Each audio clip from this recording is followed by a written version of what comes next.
De estas pistas no controladas, que entre unas son autorizadas y otras no autorizadas, hay más de 2000 en el país. Aquí los capos de la droga son los que mandan en las cárceles, no las autoridades. El narcotráfico no es que viene solito. Somos reconocidos internacionalmente como el primer país de exportación de droga en América Latina. La mafia a veces dice, ¿me ayudas o te mato? Este cáncer denominado narcotráfico genera una metástasis social.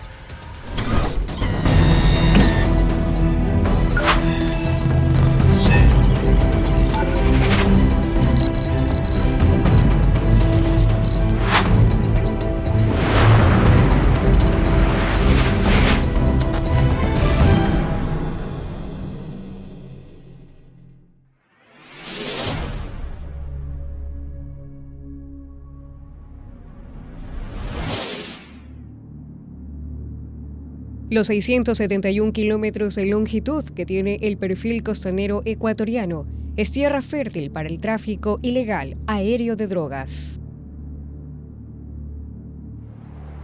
La creatividad de los narcotraficantes no deja de sorprender. Gracias al caudal económico que manejan, pueden cristalizar cualquier excentricidad para transportar droga a donde sea.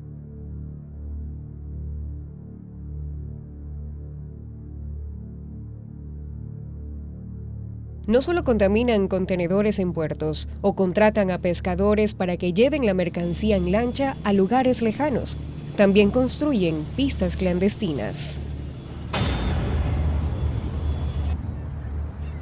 En medio de los vastos paisajes maravitas se esconde el poder de bandas narcodelictivas mexicanas que buscan sitios prácticamente desconectados de la comunidad, cerca del mar, para volar muy bajo y no ser detectados por los radares. Este aterrizaje así de avionetas media sospechosas, tanto así como vehículos también sospechosos que pasan por aquí, incluso aquí en esta zona de Manabí. En el 2019, la Fuerza Aérea Ecuatoriana dio una estimación. El detalle fue revelado cuando una narcoavioneta salió desde los terrenos de la refinería del Pacífico. 1.500 millones de inversión en la mega obra que el narcotráfico le terminó sacando provecho. De estas pistas no controladas, que entre unas son autorizadas y otras no autorizadas, hay más de 2000 en el país. Se necesita de manera inminente un apoyo que se realice al reforzamiento de los radares, porque precisamente en la provincia de Manabí se tiene un radar degradado. La pista más sofisticada hallada hasta el momento es en Jama, Manabí, que tiene 2.000 metros de longitud, casi similar a la pista de aterrizaje del aeropuerto de Guayaquil, que tiene 2.684 metros. Además, había una vía de 7 kilómetros que conectaba con la carretera principal. Está en medio de dos montañas. Es un terreno privado y los dueños supuestamente desconocían que narcotraficantes trabajaban en sus tierras. En septiembre de este año fue intervenida antes de que una narcoavioneta aterrizara. Son trabajadas al interior de propiedades privadas. Para esto los ciudadanos que hacen esta actividad utilizan maquinaria apropiada para la apertura de estas pistas y que son ingresadas a estos terrenos utilizando en cierta forma fachadas de trabajos de agricultura. Muchas cosas que ayudan a la investigación. Yo creo que en esto debe haber siempre una colaboración con países más avanzados en tecnología, justamente para prevenir y llegar a las cabezas y sancionarlos, y también una legislación que sea también más fuerte de lo que es encoger a estos que son los testaferros, más dura. También controlar mejor en las cárceles que están los capos para que estén realmente incomunicados y no estén, puedan solamente visitar a los familiares como es en Estados Unidos. Aquí en las cárceles los presos mandan, los presos hacen lo que les da la gana, de ahí ordenan, entran y salen, hacen fiestas, entran mujeres, tienen armas, tienen de todo. Vaya pues una cárcel de Estados Unidos a ver si eso pueden tener los presos. No, pues porque hay un mejor control. O sea, aquí el sistema carcelario también tiene que mejorar ostensiblemente. Aquí los capos de la droga son los que mandan en las cárceles, no las autoridades. Son ellos los que mandan. Hasta le tienen miedo, creo, los guías penitenciarios a los capos de la droga.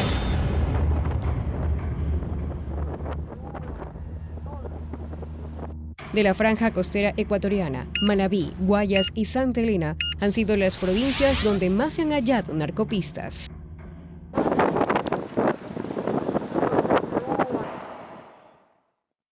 Chanduy, parroquia rural de la provincia de Santa Elena, una de las más antiguas y también de las más grandes. En ese lugar se han intervenido 2 narcopistas. Su comunidad sumida en la preocupación en medio de la problemática del narcotráfico. 1 de la mañana, 2 de la mañana, se escuchaba que daba vuelta una avioneta en plena pandemia. Después se llegó a saber de que eran los narcotraficantes que venían a hacer sus desembarques aquí en una pista que es en la vía Enguyima. La pista a la que se refiere el comunero es la que usted está viendo, ubicada en Enguyima, un recinto de San Rafael, comuna de Chanduy. El camino para llegar a la pista usada por narcotraficantes está habilitado. O sea, de un momento a otro, de la noche a la mañana, amanecieron construidas bien anchas las cosas. Y quisimos intervenir como comuna, porque somos legítimos dueños de esos terrenos, pero ahí encontramos, ahí salieron los señores armados. Ahí fueron amenazados. Ahí fuimos amenazados. Por ejemplo, cuando la droga llega a Centroamérica, se desembarca y en cada de estos viajes está incluido el costo de la avioneta, ya que se la tiene que quemar para no dejar rastro. Para hacer estas pistas se contrata a gente especializada, en este caso ingenieros aeronáuticos. El dinero también ellos lo tienen escondido. Aquí en el Ecuador hubo el caso del mismo Gerald, que tenía escondido el dinero bajo tierra, bajo la sala de la casa, millones de dólares. Entonces ellos no pueden tener el dinero en una cuenta bancaria. Normalmente lo fácil es congelar el dinero en cuentas bancarias, en inversiones o una casa. Pero esta gente tiene escondida en la selva, bajo tierra, con testaferros, con terceros, millones de centenares de millones de dólares los capos. Entonces con ese dinero es fácil comprar autoridades o también tener sicarios, organizar grupos delictivos, continuar con el negocio, continuar con actividades ilícitas desde la cárcel. Y salen de la cárcel y continúan millonarios. O sea, lo que el Estado les logra retener judicialmente, que si hay la ley para hacerlo, es un 10% de lo que tienen. El otro 90% está bien escondido o bien asegurado en otras partes.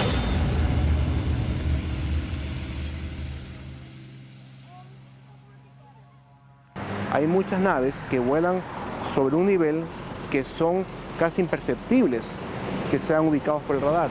Solamente tienen un GPS con la cual navegan y tienen apagadas incluso todas sus luces de navegación y ellos van sin planes de vuelo, salen desde su origen y cuando ya tienen las coordenadas, lo que hacen ellos es simplemente con su destreza, por sus múltiples horas de vuelo, hacer toda su aproximación visual y aterrizar, descargar el producto, cargar lo que tengan que cargar y continuar.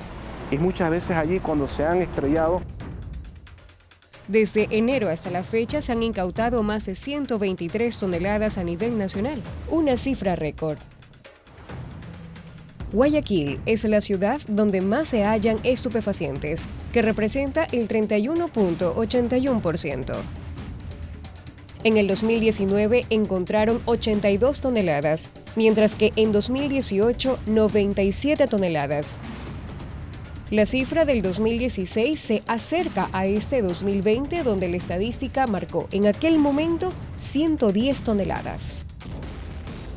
La exministra de Gobierno, María Paula Romo, explicó que para inhabilitar pistas clandestinas, primero se necesita la orden de un juez. En el 2020 se han encontrado 9 narcopistas en la costa ecuatoriana. Entonces siempre el juez corre un riesgo en estos casos porque la mafia a veces dice, me ayudas o te mato, o coges el dinero o te mato. Entonces siempre los jueces y fiscales se ven expuestos al potencial peligro de sufrir un atentado o directamente ellos o sus familiares más allegados, con amenazas. O sea, siempre toda una amenaza o sea, uno es víctima de esa situación. La otra pista está a solo 100 metros de la población. Los comuneros intentaron recuperar su terreno, incluso pidiendo ayuda a los uniformados de la zona, pero no pudieron contra ellos. Armado, creo que ni la policía tiene ese armamento. Y andaba un señor agente de policía. Vimos cómo lo secuestraron. Sí lo regresaron, pero ya vino golpeado. Solo contamos con 4 policías para 14 comunas. Es lógico que no se van a abastecer. Queremos, por favor, que nos ayuden, que nos manden más resguardo policial. Los comuneros no dan sus rostros por temor, pero se atreven a contar sus testimonios para ser escuchados por las autoridades. Los narcos ya viven entre ellos y se camuflan en esos lugares donde aparentemente no sucede nada.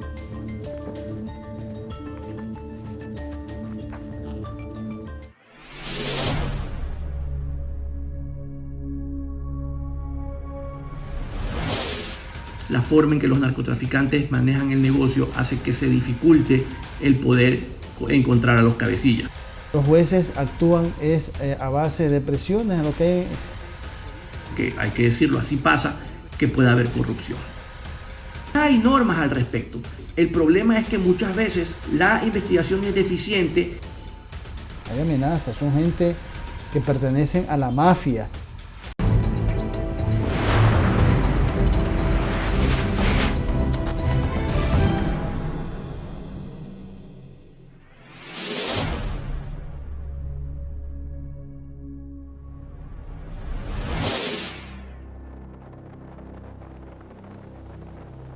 Sentenciar a narcotraficantes es una tarea compleja, ya sea por corrupción o por temor. La fórmula legal infalible es modificar las sentencias al rebajar sus penas y así obtener la prelibertad rápidamente.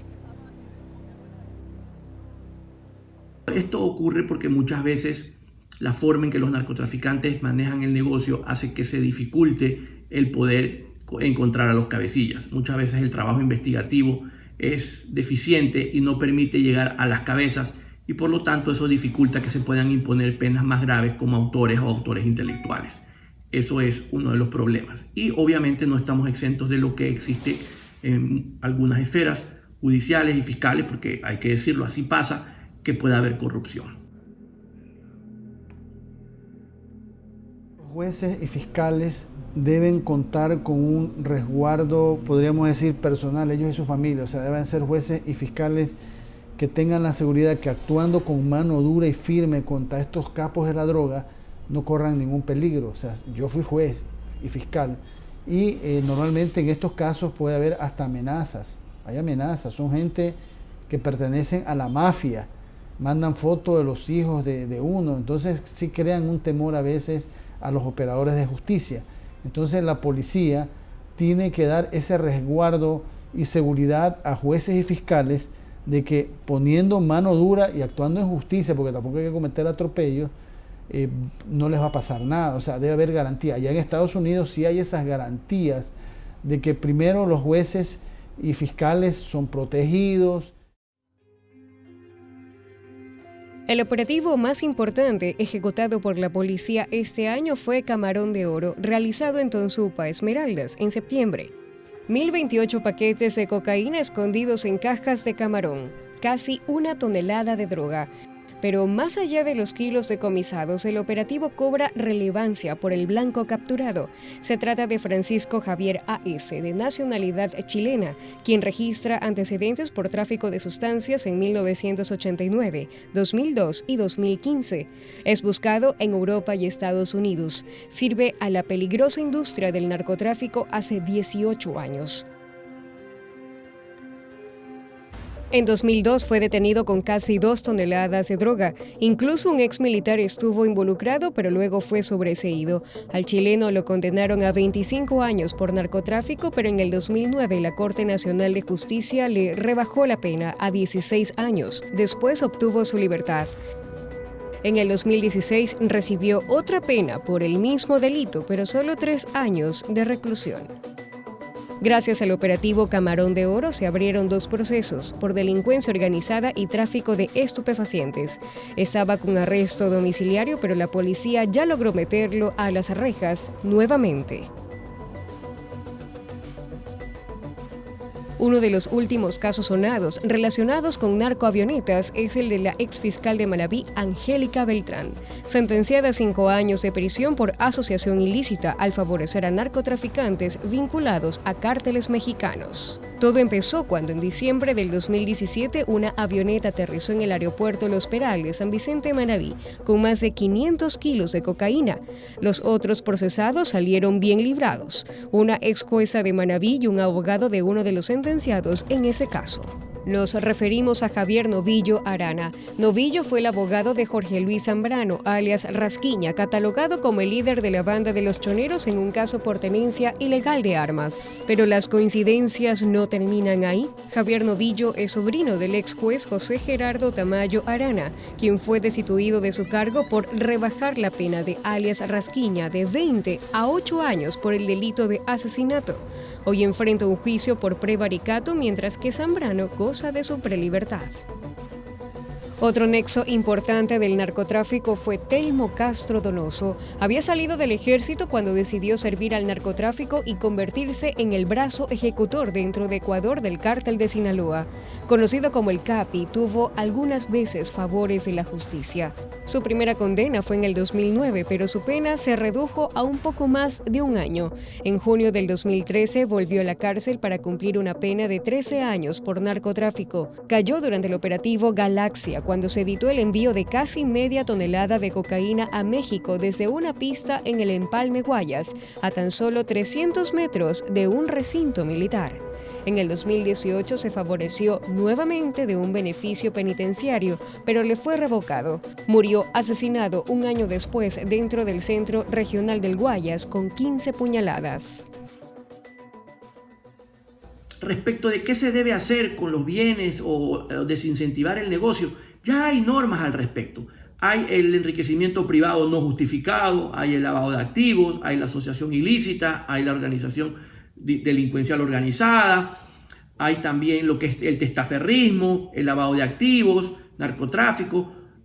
Delitos hay, penas severas hay, la posibilidad de en un solo proceso hacerlo todo y poder juzgar una sumatoria de penas también existe. El problema es que muchas veces, como lo hemos manifestado, la investigación es deficiente y solo se conforman con la persona que agarraron como mula en el aeropuerto y no van más allá. A pesar de que la ley permite, por ejemplo, la entrega controlada, el agente encubierto. El problema del Ecuador en cuanto a narcotráfico no son leyes. Es una falta apropiada de aplicación de leyes y muchas veces, sí, corrupción, porque hay que decirlo, pero no necesariamente eso. En gran parte de los casos puede ser también la falta de recursos y sumado al hecho de que no hay una investigación o no se cumplen los plazos, sino que se hacen muy cortos justamente por la premura de juzgar y porque muchos de ellos se hacen en flagrancia. Los jueces actúan a base de presiones a lo que hay en esa situación y condenan en la mayoría de los casos. Irregularidades las podrán haber, pero creo que eso es la excepción en estos temas de narcotráfico. De lanchero a capo. Edison Washington Prado Álava, alias Gerald, conocido como el Pablo Escobar ecuatoriano y por sus nexos con los choneros. En el país tiene al menos 7 causas legales: tráfico ilegal de personas, tráfico de estupefacientes, asesinato, tentativa de asesinato, etc. Sin embargo, fue en Estados Unidos donde finalmente obtuvo una sentencia significativa. En el 2018 fue condenado a 19 años y medio de cárcel por narcotráfico. El Departamento de Droga de Estados Unidos lo catalogó como el líder de la organización transnacional más sofisticada del Pacífico. Por ejemplo, en el caso de los Estados Unidos, para temas de narcotráfico, Antes de procesar a una persona, las investigaciones duran 5 o 10 años. Lo que nosotros vemos y que aparentemente son solo cuestión de meses, es solamente la punta del iceberg. Y esa tal vez es la diferencia de por qué allá pueden imponer condenas mucho más altas. En el Aromo Manabí, los terrenos de la refinería del Pacífico sirvieron de narcopista en el 2019, pero no hubo sentencia por tráfico de drogas, sino por tráfico de armas de fuego, armas químicas, nucleares y biológicas. 8 personas, entre ellas 2 policías, uno en servicio activo y otro pasivo, fueron sentenciadas por el Tribunal de Manta a tan solo 5 años. El caso del serbio Hanjes Dimir salpicó a un funcionario de la justicia. Se trata de Cristian R., quien se desempeñaba como juez de garantías penitenciarias en Guayaquil. Fue capturado por el delito de prevaricato en septiembre del 2020. Según el expediente fiscal, el funcionario, basándose en una norma derogada, modificó la pena del extranjero de 17 a 10 años de prisión. Pero más evidente aún, le concedió la prelibertad. La sentencia inicial había sido ratificada por la Corte Nacional de Justicia. Gesdimir fue capturado en el 2014 durante el operativo Oro Blanco, donde la policía incautó 153 kilos de cocaína y desmanteló laboratorios clandestinos en el oro. Para la Fiscalía, el extranjero financiaba la organización criminal que enviaba droga a Europa a través de los puertos. Ahora goza de su libertad sin ningún problema. 1 kilo de droga puede costar hasta $70,000 en el mercado europeo, pero en Ecuador no solo operan los cárteles mexicanos, sino también la mafia albanesa, según investigaciones policiales. En octubre, otra narcopista de 1.500 metros de longitud fue hallada en el cantón Sucre, provincia de Manabí, prácticamente al pie de la playa. La Unidad Nacional de Lucha contra el Crimen Organizado, ULCO, halló 400 paquetes de cocaína que tenían como destino México. En aquel operativo hubo 11 detenidos, entre ellos un mexicano, donde la policía indaga si tiene nexos con el cártel de Jalisco Nueva Generación. Los capturados están recluidos en cárceles de Guayas y Manabí. El caso se encuentra en instrucción fiscal. Luego del operativo se abrieron 2 procesos: narcotráfico y delincuencia organizada. Entre los procesados se encuentra Edgar Daniel Cueva Alcíbar, un ecuatoriano con antecedentes por tráfico ilegal de drogas en el 2013, cuando la policía halló en su casa, ubicada en Manabí, 70 paquetes de cocaína y armas. Había sido detenido poco antes en Holanda por el mismo delito. En el proceso constan sus movimientos migratorios a Perú, Colombia, Honduras, República Dominicana, Panamá y Holanda. Condenado a 16 años de cárcel, su pena fue rebajada a 13 años. Debía estar en prisión, pero sorpresivamente se lo aprehendió en el operativo ejecutado en octubre de este año. 52 mexicanos están recluidos en las cárceles del país por narcotráfico. Debería haber en ciertos casos puntuales de grandes capos la extradición, sino que la Constitución del Ecuador prohíbe la extradición de ecuatorianos. Eso no podría darse. Pero si los extranjeros, a veces creen aquí colombianos, otros extranjeros, deben ser extraditados. Libra al sistema de justicia de gente peligrosa, de más presos en las cárceles y de mafias en las cárceles, que son los que controlan. Por eso son las peleas en las cárceles por quién es el capo que más manda. La lucha contra el narcotráfico no solo se trata de desmantelar a peligrosas y sanguinarias organizaciones criminales, ya que trae consigo otra lucha contra el consumo de estupefacientes, que según el informe de drogas de la ONU de este año, cerca de 270 millones de personas en el mundo usaron drogas. Toda la gente que trabaje, ayuda o proteja al paro serán desterrados.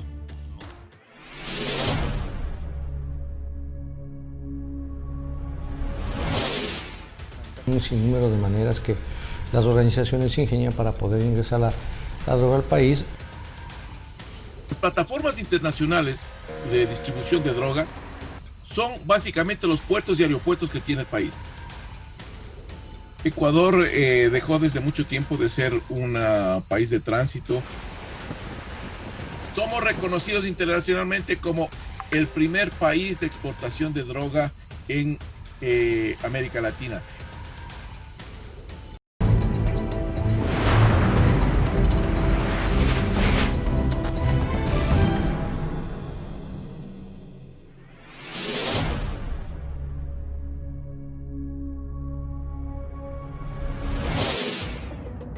Las cifras lo confirman. Ha sido un año récord para el decomiso de droga en el país.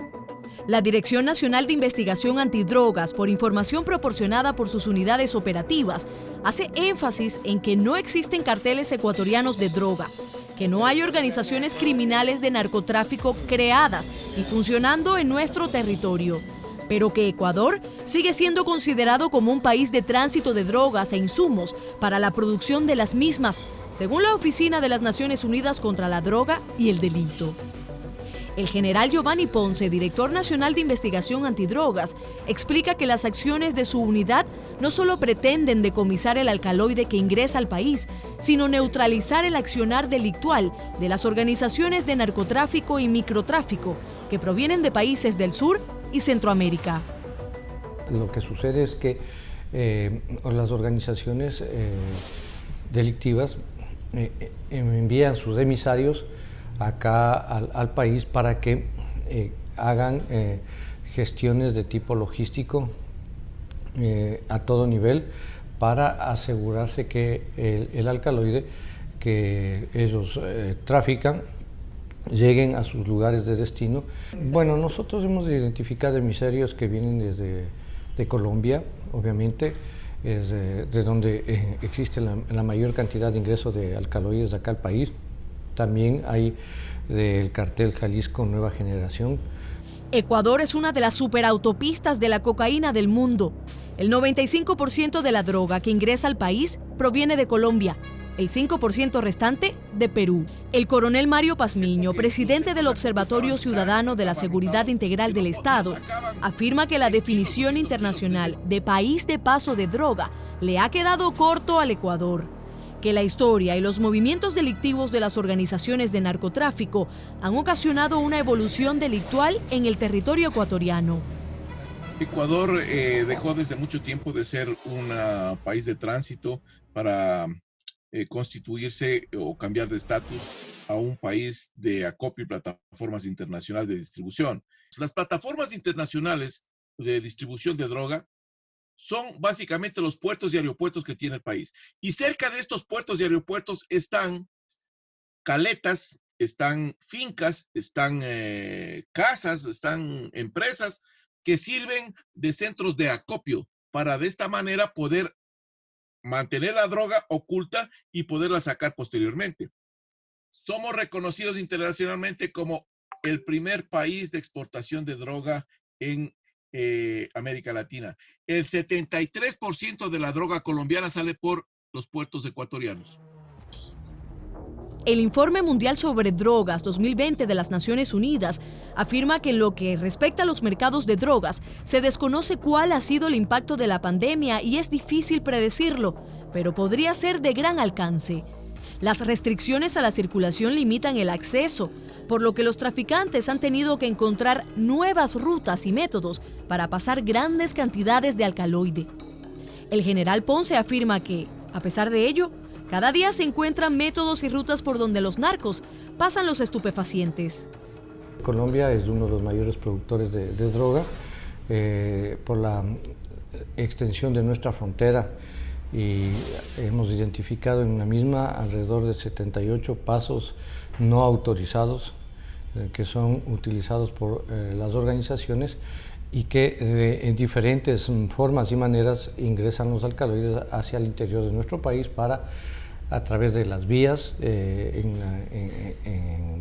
cuanto tiene que ver la utilización de las carreteras, utilizan vehículos acondicionados con doble fondo para poder camuflar la droga, utilizan otro tipo de camuflaje, por ejemplo, hemos encontrado vehículos repletos de chatarra, pero que en la base estaba con una fuerte cantidad de alcaloides, en fin, los camuflan con productos alimenticios, con hortalizas, verduras, en fin, o sea, hay un sinnúmero de maneras que las organizaciones se ingenian para poder ingresar la droga al país, transportarla hacia los puertos para, por vía fluvial, marítima o aérea, sacarla del país a los lugares de destino. cuando se da el tema de la pandemia y dicen las autoridades que sí, se redujo significativamente los niveles de inseguridad. Claro, la gente estaba en las casas, pues no podía salir a hacer nada. Los delincuentes no podían hacer más cosas, pero no le dicen a la sociedad que se incrementó vuelta el crimen organizado transnacional. Entonces la droga sí salía con gran cantidad hacia Centroamérica, México y Estados Unidos. Según el informe de Inside Crime, una organización encargada de investigar y analizar el crimen organizado, hay dos vías por las que la cocaína cruza por Ecuador: la ruta del Pacífico y la ruta amazónica. La del Pacífico es abastecida en su mayor parte por la cocaína que se produce en Nariño, departamento fronterizo que tiene más coca que cualquier otro lugar de Colombia.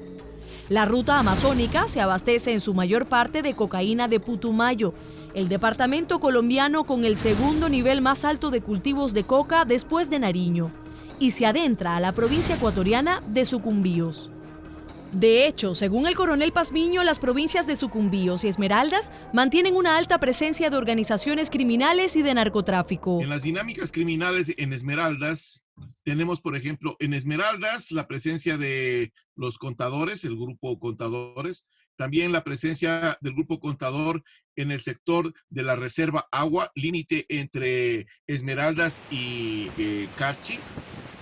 Tenemos la presencia del grupo Olives en Esterra, en el sector de Loy Alfaro, en el sector de San Lorenzo, en el sector de Río Verde, en el sector de Muisne, entre las principales localidades donde estas injerencias o estas acciones se han venido presentando. Presencias allá por la protección de centros de acopio y plataformas. No quiere decir que ellos vienen allá y están armados ahí. No. Son presencias que se van moviendo para proteger los centros de acopio. En el sector de Sucumbíos hay dos actores importantísimos. El uno, básicamente, son el grupo La Constru, que tiene su incidencia en Lago Agrio, en Puerto El Carmen de Putumayo, cerca de Puerto Espina también. Y ahí tenemos vuelta los de la Segunda Marquetalia. Segunda Marquetalia, que básicamente es de las FARC y que cambió de denominación hace unos meses atrás. Y ahí básicamente es el Frente 48 de las FARC, que es el que se encontraba operando en esa jurisdicción.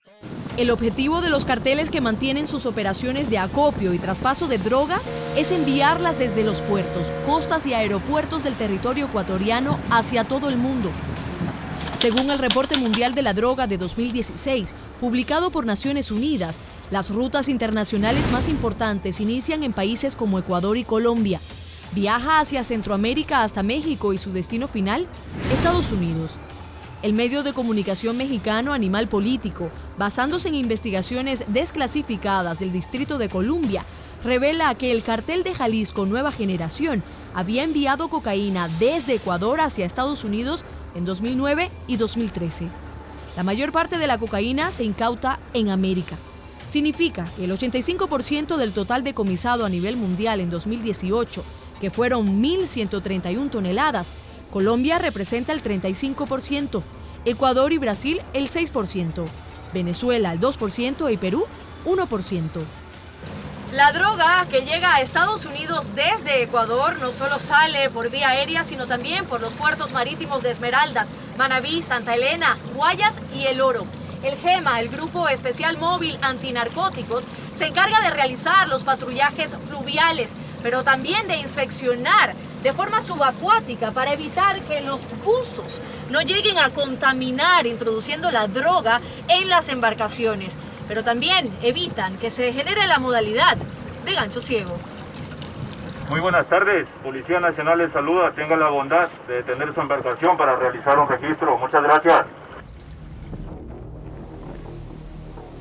Las inspecciones subacuáticas y el monitoreo fluvial lo realizan a lo largo y ancho del Golfo de Guayaquil y principalmente en la salida de los buques hasta la zona denominada Cuarentena. Precisamente los narcotraficantes han utilizado la zona sur más cercana al estero para movilizar la droga y sacarla hacia los buques y contaminarlos en los puertos. Los muelles clandestinos que sirven para la pesca son también utilizados para sacar el alcaloide vía marítima. El fiscal Víctor González explica cómo funcionan las organizaciones delictivas. Conocemos que existe un brazo del Salado en toda la parte de la isla Trinitaria que facilita a la mayoría de narcotraficantes o personas que dedican este tipo de actividades narcodelictivas a tener mayor facilidad para poder transportar la droga por este tipo del Salado, ¿no? Y de esa manera pues embarcar a buques o si no en islas o islotes que tienen pues de una otra manera acceso a la salida por el estero Salado. Por su parte, el general Ponce detalla cómo realizan las operaciones narcodelictivas una vez que tienen acceso al puerto. Y quiere decir que una vez que los contenedores son ingresados a un puerto, la droga ingresa por otra vía y una vez que se dan las condiciones al interior de un puerto, las organizaciones utilizan ciudadanos para que rompan las seguridades de los contenedores y los contaminan con droga y nuevamente los vuelven a sellar. De los registros que nosotros tenemos, la droga en su mayor parte tiene destinos como por ejemplo sale por vía marítima hacia Centroamérica y luego hacia Norteamérica. Ese es uno de los destinos que utilizan las organizaciones. El otro es a través de los puertos, aeropuertos también para llegar hacia Europa. Especialmente hemos tenido este año novedades con destino a Bélgica, es donde ha habido algunas incautaciones en el puerto y esos contenedores iban a salir con destino a Bélgica. Y también la droga, especialmente la marihuana que ingresa desde Colombia, circula por todo el país, especialmente en la modalidad o utilizando las carreteras vía terrestre, cruza todo el país, pasa por tránsito en Perú y el objetivo es llegar a Chile. 11.500 personas han sido detenidas este año al estar involucradas en el tráfico y comercialización de sustancias sujetas a fiscalización. El país mantiene la problemática del narcotráfico. Es la ruta perfecta para el paso de la droga, pero parte de ella se queda en el país y genera problemas de violencia y microtráfico. Los niños y adolescentes son los más afectados por el tema de consumo de droga. El país ya no es solo una ruta, sino uno de consumo de alcaloides. Se lo contamos enseguida.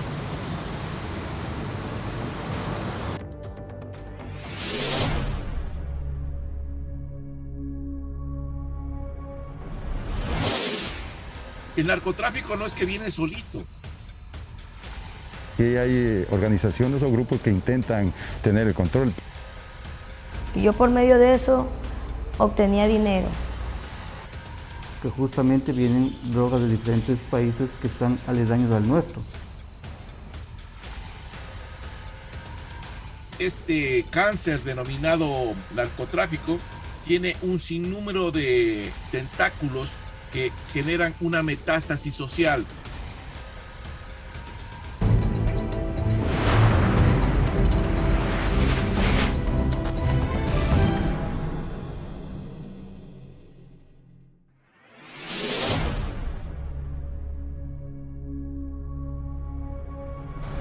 Estas imágenes no son nuevas para el televidente, y no porque ya las hayamos mostrado en los noticieros, sino porque al caminar por varios sectores de Guayaquil, vemos debajo de los puentes cómo la juventud se pierde en el infame camino de las drogas.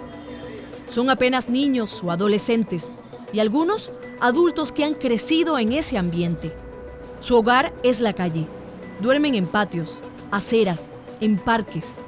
Su alimento, la H, una droga que no es más que una mezcla de heroína con anfetaminas, analgésicos, talco, cemento raspado de la pared e incluso se ha encontrado en la mezcla veneno para ratas.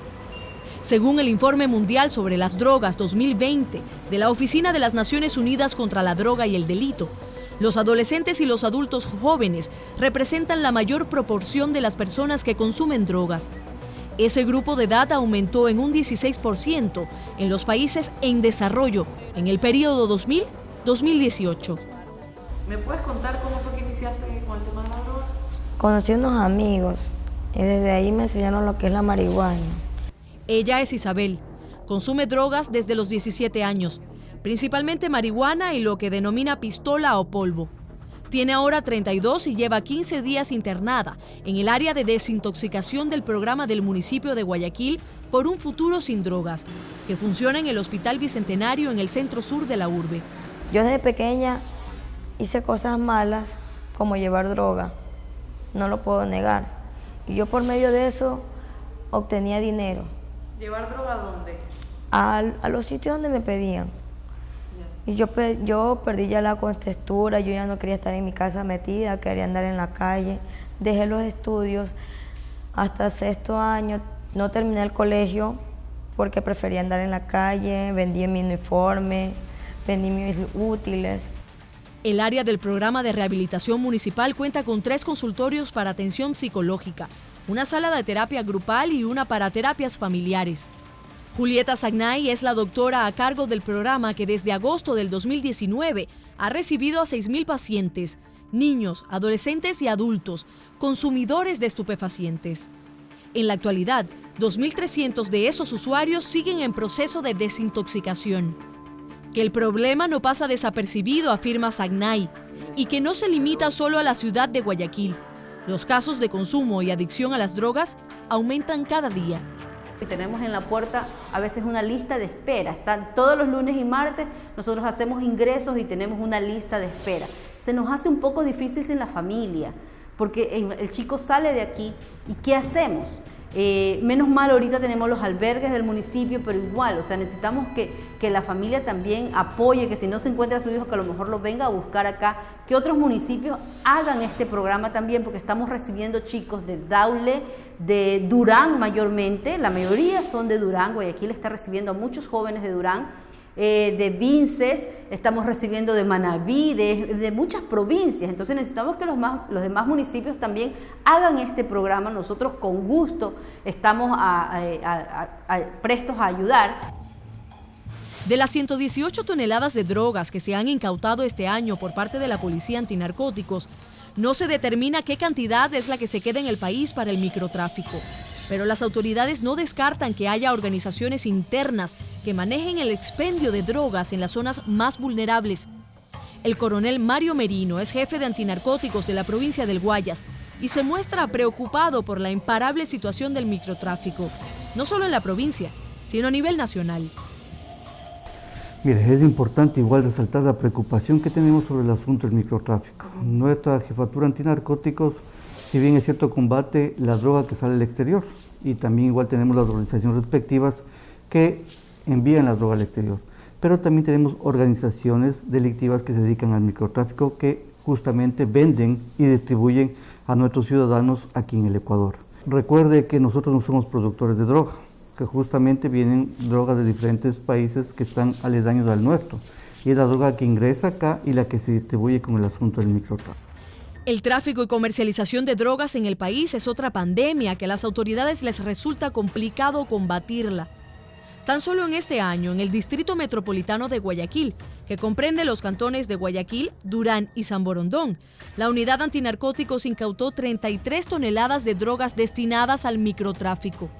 En Quito, en cambio, se incautaron cerca de 8 toneladas. ¿Muy fácil acceder a la droga? Sí, no necesitaba comprarla porque ellos lo tenían. Y a veces... ¿Y si la ibas a comprar? Ahí estaba. Ahí estaba, exacto. No necesitaba gastar dinero porque siempre había. Nunca dejaba de haber. Hasta el día de hoy. Hasta el sol de hoy. Según el informe de las Naciones Unidas en 2018, unos 35.6 millones de personas padecían trastornos por consumo de drogas. La pobreza, la educación limitada y la marginación social inciden en el aumento del riesgo de trastornos por consumo de drogas y agravan sus consecuencias. Sasha es colombiana y lleva apenas algunos meses viviendo en Guayaquil. En Colombia sufrió abusos sexuales y desde muy pequeña comenzó a inyectarse heroína. Ahora está limpia. Es parte también del programa municipal Por un Futuro Sin Drogas. Me siento mal. También estoy preocupada porque quiero irme para mi país, pero no puedo, porque se me perdieron mis documentos y tal. Aunque también allá, también a donde yo vivo, también se ve mucho. Ya las niñas de 13, 14 años ya se prostituyen. ¿Por droga? Sí, se prostituyen por droga. ¿Te sientes más segura allá o acá? Me siento más segura aquí. Aquí, pero por otro lado no, porque se ve la droga por todo lado, por donde uno camina se ve la droga. Y sí que se ve. En las calles están las evidencias. No hay cómo negar una realidad que vive el país desde hace años y que, según el coronel Mario Pazmiño, presidente del Observatorio Ciudadano de la Seguridad Integral del Estado, se deriva también de la situación criminal del narcotráfico. El narcotráfico, gran parte de los desechos de la droga son comercializados internamente, porque la droga refinada sale para el exterior, los desechos o el bagajo queda para el consumo interno, es del microtráfico, es lo peor.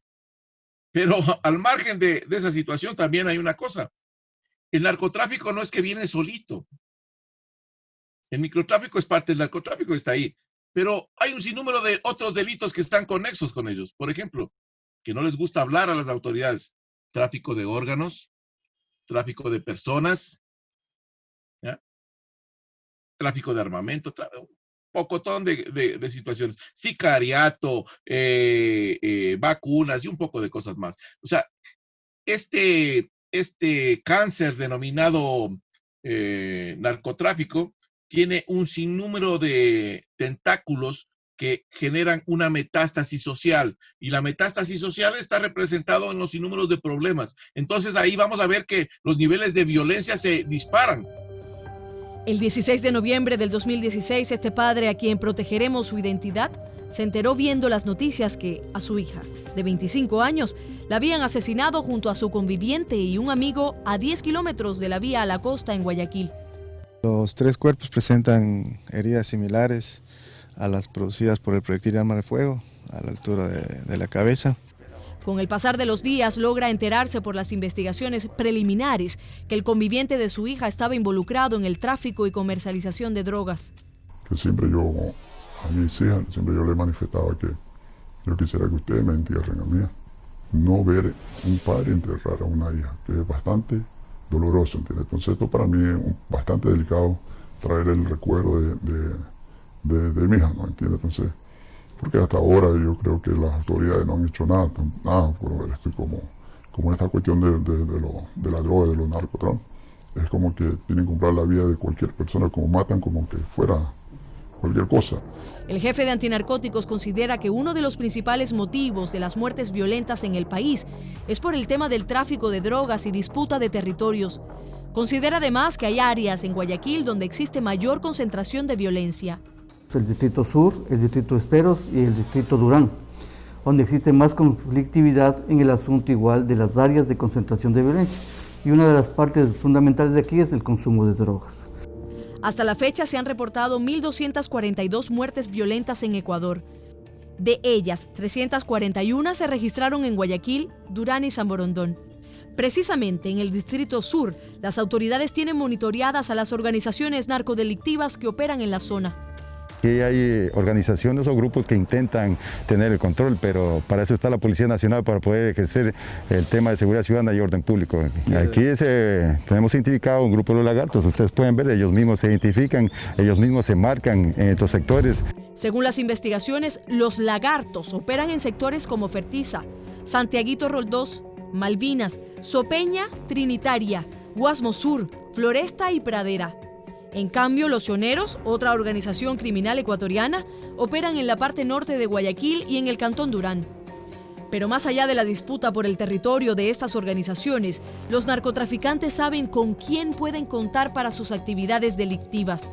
Los más vulnerables, los menores de edad. Estas agrupaciones se encargan de reclutar a menores de entre 15 y 17 años para que formen parte de sus filas y poder comercializar la droga en sus territorios. El microtráfico funciona por oferta y demanda.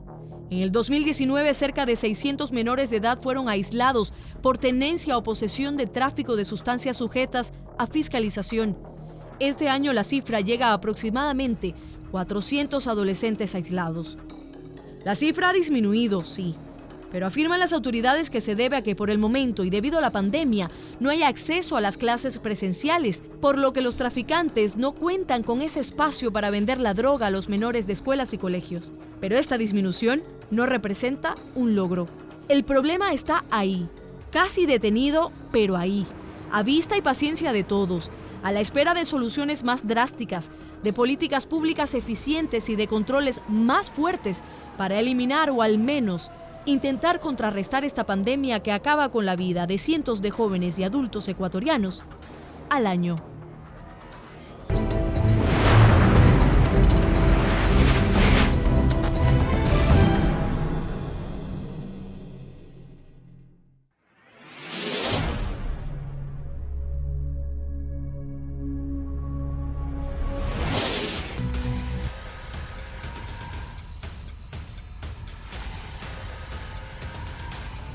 A un chico por robar el celular y no se deja, le matan.